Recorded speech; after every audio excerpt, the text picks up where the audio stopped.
ഇസ്രയേലിന്റെ നയതന്ത്ര ഭൂപടത്തിൽ ഇന്ത്യ ഒരു നിർണായക ശക്തിയായി മാറുമ്പോൾ ലോകം ഉറ്റുനോക്കുന്നത് വെറുമൊരു ഉഭയകക്ഷി സന്ദർശനത്തെയല്ല, മറിച്ച് പശ്ചിമേഷ്യയുടെയും ഏഷ്യയുടെയും രാഷ്ട്രീയ ഗതിവിഗതികളെ മാറ്റിമറിക്കാൻ പോകുന്ന ഒരു പുതിയ സഖ്യ രൂപീകരണത്തെയാണ്. പ്രധാനമന്ത്രി നരേന്ദ്രമോദിയുടെ രണ്ടാം ഇസ്രയേൽ സന്ദർശനം കേവലം ഔദ്യോഗിക ചടങ്ങുകളിൽ ഒതുങ്ങുന്ന ഒന്നല്ല. 2017 ഒരു ഇന്ത്യൻ പ്രധാനമന്ത്രി ആദ്യമായി ഇസ്രയേൽ മണ്ണിൽ കാലുകുത്തിയപ്പോൾ അത് ചരിത്രമായിരുന്നുവെങ്കിൽ 2026 ഈ സന്ദർശനം ആ ചരിത്രത്തെ ഒരു പുതിയ ആഗോള ക്രമത്തിലേക്ക് പരിവർത്തിപ്പിക്കുകയാണ് ചെയ്യുന്നത്.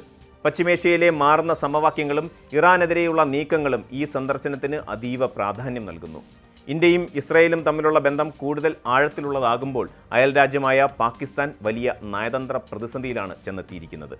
ഇസ്രയേൽ പ്രധാനമന്ത്രി ബെഞ്ചമിൻ നെതന്യാഹു മുന്നോട്ട് വെച്ച ഹെക്സാഗൺ അഥവാ ഷഡ്കോണ സഖ്യം എന്ന ആശയം ആഗോള രാഷ്ട്രീയത്തിൽ വലിയ ചർച്ചകൾക്കാണ് വഴി തുറന്നിരിക്കുന്നത്. മധ്യപൂർവേഷ്യയിൽ ഒരു പുതിയ സുരക്ഷാ വലയം തീർക്കുക എന്നതാണ് ഇതിലൂടെ ലക്ഷ്യമിടുന്നത്. ഇന്ത്യ, അറബ് രാജ്യങ്ങൾ, ആഫ്രിക്കൻ രാജ്യങ്ങൾ, മെഡിറ്ററേനിയൻ രാജ്യങ്ങളായ ഗ്രീസും സൈപ്രസും കൂടാതെ ചില ഏഷ്യൻ രാജ്യങ്ങളും ഉൾപ്പെടുന്നതാണ് ഈ സഖ്യം.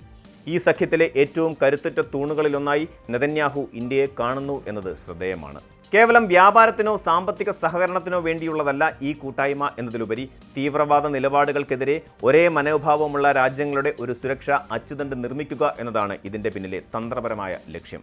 ഷിയ തീവ്രവാദ ഗ്രൂപ്പുകളെയും വളർന്നുവരുന്ന സുന്നി തീവ്രവാദ ഗ്രൂപ്പുകളെയും പ്രതിരോധിക്കാൻ ഈ രാജ്യങ്ങളുടെ സഹകരണം അനിവാര്യമാണെന്ന് ഇസ്രയേൽ വിശ്വസിക്കുന്നു. ഈ സഖ്യം ഭൗതികമായി ഇന്ത്യ, മിഡിൽ ഈസ്റ്റ്, യൂറോപ്പ് സാമ്പത്തിക ഇടനാഴിയോട് സാമ്യമുള്ളതാണെങ്കിലും അതിൻ്റെ ഉള്ളടക്കം കൂടുതൽ സൈനികവും തന്ത്രപരവുമാണ്. ഇസ്രയേലിൻ്റെ ഈ പുതിയ നയതന്ത്ര നീക്കത്തിൽ ഇന്ത്യക്ക് ലഭിക്കുന്ന അമിത പ്രാധാന്യം സ്വാഭാവികമായും പാകിസ്ഥാനെ അസ്വസ്ഥമാക്കുന്നുണ്ട്. ആഗോളതലത്തിൽ തങ്ങൾ ഒറ്റപ്പെടുന്നുവെന്ന ഭയമാണ് പാകിസ്ഥാൻ ഉയർത്തുന്ന എതിർപ്പുകൾക്ക് പിന്നിലുള്ളത്. ഇസ്രയേലിൻ്റെ ഈ നീക്കം പ്രാദേശികവും അന്തർദേശീയവുമായ സമാധാനത്തിന് ഭീഷണിയാണെന്നാണ് പാകിസ്ഥാൻ സെനറ്റ് പ്രമേയത്തിലൂടെ അറിയിച്ചിരിക്കുന്നത്. പാലസ്തീൻ വിഷയത്തിൽ ഇസ്രായേലിൻ്റെ നിലപാടുകളെ മുൻനിർത്തിയാണ് പാകിസ്ഥാൻ ഇതിനെ എതിർക്കുന്നതെങ്കിലും ഇന്ത്യയുടെ വളരുന്ന സ്വാധീനമാണ് അവരുടെ യഥാർത്ഥ ആശങ്ക. ഇന്ത്യയും ഇസ്രയേലും തമ്മിലുള്ള ബന്ധത്തിൻ്റെ ഏറ്റവും പ്രധാനപ്പെട്ട വശം പ്രതിരോധ മേഖലയിലെ സഹകരണമാണ്. ലോകത്തിലെ തന്നെ ഏറ്റവും വലിയ ആയുധ ഇറക്കുമതി രാജ്യങ്ങളിലൊന്നായ ഇന്ത്യയുടെ പ്രധാന വിതരണക്കാരിലൊരാളാണ് Israel. Stockholm international peace research ഇൻസ്റ്റിറ്റ്യൂട്ടിൻ്റെ കണക്കുകൾ പ്രകാരം ഇസ്രയേലിൻ്റെ ആകെ ആയുധ കയറ്റുമതിയുടെ 34% ഇന്ത്യയിലേക്കാണ് പോകുന്നത്. എന്നാൽ ഇത് വെറുമൊരു കച്ചവടമല്ല, മറിച്ച് അത്യാധുനിക സാങ്കേതിക വിദ്യകളുടെ കൈമാറ്റം കൂടിയാണ്. ആൻറ്റി ബാലിസ്റ്റിക് മിസൈൽ സംവിധാനങ്ങൾ, ലേസർ അധിഷ്ഠിത ആയുധങ്ങൾ, ദീർഘദൂര സ്റ്റാൻഡ് ഓഫ് മിസൈലുകൾ, അത്യാധുനിക ഡ്രോണുകൾ എന്നിവയുടെ സംയുക്ത വികസനമാണ് ഇരു രാജ്യങ്ങളും ലക്ഷ്യമിടുന്നത്. ഇസ്രയേലിൻ്റെ വിഖ്യാതമായ അയൺ ബീം ലേസർ പ്രതിരോധ സംവിധാനം ഇന്ത്യക്ക് നൽകാനുള്ള ചർച്ചകൾ ഈ സന്ദർശനത്തിൻ്റെ ഭാഗമായി നടക്കുന്നുണ്ട് എന്നത് പ്രതിരോധ ലോകം ഏറെ താൽപ്പര്യത്തോടെയാണ് വീക്ഷിക്കുന്നത്.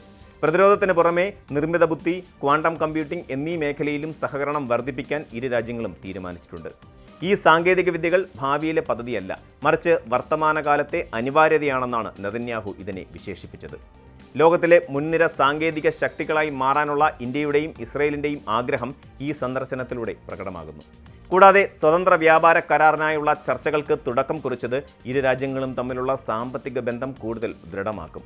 ചരക്കുകളുടെയും സേവനങ്ങളുടെയും കൈമാറ്റത്തിനപ്പുറം ബൗദ്ധിക സ്വത്തവകാശം, കസ്റ്റംസ് നടപടികൾ ലഘൂകരിക്കൽ തുടങ്ങിയ കാര്യങ്ങളിലും ധാരണയിലെത്തുന്നത് വലിയ സാമ്പത്തിക കുതിപ്പിന് വഴിമരുന്നിടും.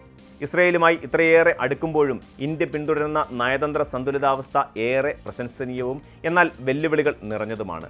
ഒരു വശത്ത് ഇസ്രയേലുമായി തന്ത്രപ്രധാനമായ സഖ്യം കെട്ടിപ്പടുക്കുമ്പോൾ തന്നെ ഇറാനുമായുള്ള ദീർഘകാല ബന്ധം നിലനിർത്താൻ ഇന്ത്യക്ക് കഴിയുന്നുണ്ട്. ഹെക്സഗൺ സഖ്യം പ്രധാനമായും ഇറാനെ ലക്ഷ്യം വെച്ചുള്ളതാണെന്ന നിരീക്ഷണം നിലനിൽക്കെ തന്നെ ഇന്ത്യ ഈ സഖ്യത്തിൽ ചേരുന്നത് ഇറാനുമായുള്ള ബന്ധത്തെ ബാധിക്കുമോ എന്ന ചോദ്യം ഉയരുന്നുണ്ട്. ചോബഹാർ തുറമുഖം ഉൾപ്പെടെയുള്ള തന്ത്രപ്രധാനമായ പദ്ധതികളിൽ ഇന്ത്യ ഇറാനുമായി സഹകരിക്കുന്നുണ്ട്. അതുകൊണ്ട് തന്നെ പശ്ചിമേഷ്യയിലെ വൈരികളായ രണ്ട് രാജ്യങ്ങളുമായും ഒരേ സമയം ബന്ധം പുലർത്തുക എന്നത് ഇന്ത്യയെ സംബന്ധിച്ചിടത്തോളം ഒരു നയതന്ത്ര പരീക്ഷണം തന്നെയാണ്. പാലസ്തീൻ വിഷയത്തിലും ഇന്ത്യ തങ്ങളുടെ നിലപാടിൽ ഉറച്ചു നിൽക്കുന്നുണ്ട്. ഇസ്രയേലുമായി പ്രതിരോധ ബന്ധം ശക്തമാക്കുമ്പോഴും വെസ്റ്റ് ബാങ്കിലെ ഇസ്രയേലിൻ്റെ കടന്നുകയറ്റത്തെ 100-ലധികം രാജ്യങ്ങൾക്കൊപ്പം ചേർന്ന് ഇന്ത്യ അപലപിച്ചിരുന്നു. രണ്ട് രാജ്യങ്ങൾ എന്ന പരിഹാരമാണ് പാലസ്തീൻ വിഷയത്തിൽ ശാശ്വതമെന്ന ഇന്ത്യയുടെ പരമ്പരാഗത നിലപാടിൽ മാറ്റമില്ലെന്ന് വിദേശകാര്യ മന്ത്രാലയം വ്യക്തമാക്കുന്നുമുണ്ട്. ആധുനിക ഇന്ത്യയുടെ വിദേശ നയം കേവലം വികാരങ്ങളിലല്ല, മറിച്ച് രാജ്യത്തിൻ്റെ താൽപ്പര്യങ്ങളിലാണ് അധിഷ്ഠിതമെന്ന് ഈ നിലപാടുകൾ വ്യക്തമാക്കുന്നു. ആഗോള ശക്തിയാകാനുള്ള ഇന്ത്യയുടെ യാത്രയിൽ ആർക്കും അവഗണിക്കാനാവാത്ത ഒരു പങ്കാളിയായി ഇസ്രയേൽ മാറിയിരിക്കുന്നു. ഇന്ത്യ ഇസ്രയേലുമായി കൈകോർക്കുമ്പോൾ പാകിസ്ഥാൻ ഉയർത്തുന്ന പ്രതിഷേധം അവരുടെ ആഭ്യന്തര രാഷ്ട്രീയത്തിലും അന്താരാഷ്ട്ര തലത്തിലും പ്രകടമാണ്. ഇസ്രയേലിന്റെ സഖ്യരൂപീകരണ നീക്കങ്ങൾ അന്താരാഷ്ട്ര നിയമങ്ങളുടെ ലംഘനമാണെന്നാണ് പാകിസ്ഥാൻ വാദിക്കുന്നത്. എന്നാൽ ഇതിന് പകരമായി ഗൾഫ് രാജ്യങ്ങളുമായുള്ള ബന്ധം പുതുക്കാനാണ് പാകിസ്ഥാൻ ശ്രമിക്കുന്നത്. പ്രധാനമന്ത്രി ഷഹബാസ് ഷെരീഫ് ഖത്തർ ഉൾപ്പെടെയുള്ള രാജ്യങ്ങൾ സന്ദർശിച്ചതും സാമ്പത്തിക സഹായം തേടിയതും ഇതിന്റെ ഭാഗമായാണ്. ഗൾഫ് രാജ്യങ്ങൾ പോലും ഇസ്രയേലുമായി ബന്ധം സ്ഥാപിക്കാൻ തുടങ്ങിയ പുതിയ സാഹചര്യത്തിൽ പാകിസ്ഥാൻ എത്രത്തോളം വിജയിക്കും എന്നത് കണ്ടറിയേണ്ടതാണ്. ഇസ്രയേലിനെ അംഗീകരിക്കാത്ത നിലപാടാണ് പാകിസ്ഥാൻ ഇപ്പോഴും തുടരുന്നത് എന്നതിനാൽ ഇന്ത്യക്ക് ആ മേഖലയിൽ ലഭിക്കുന്ന മുൻഗണന പാകിസ്ഥാനെ സംബന്ധിച്ചിടത്തോളം വലിയൊരു രാഷ്ട്രീയ പരാജയമായാണ് വിലയിരുത്തപ്പെടുന്നത്.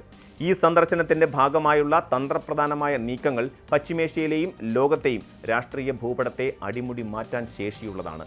മോദിയും നെതന്യാഹുവും തമ്മിലുള്ള വ്യക്തിപരമായ സൗഹൃദം ഈ ബന്ധത്തിന് ഒരു വൈകാരിക തലം കൂടി നൽകുന്നുണ്ട്. 2017 മെഡിറ്ററേനിയൻ തീരത്ത് ഇരുവരും നടത്തിയ നടത്തം മുതൽ ഗംഗാ നദിയിലെയും ജോർദാൻ നദിയിലെയും വെള്ളം ഒരുപാട് ഒഴുകിപ്പോയിരിക്കുന്നു. ഇന്ന് ആ സൗഹൃദം രണ്ട് ജനാധിപത്യ രാജ്യങ്ങളുടെ നിലനിൽപ്പിനും വളർച്ചയ്ക്കും വേണ്ടിയുള്ള സുദൃഢമായ ഒരു കരാറായി മാറിയിരിക്കുന്നു.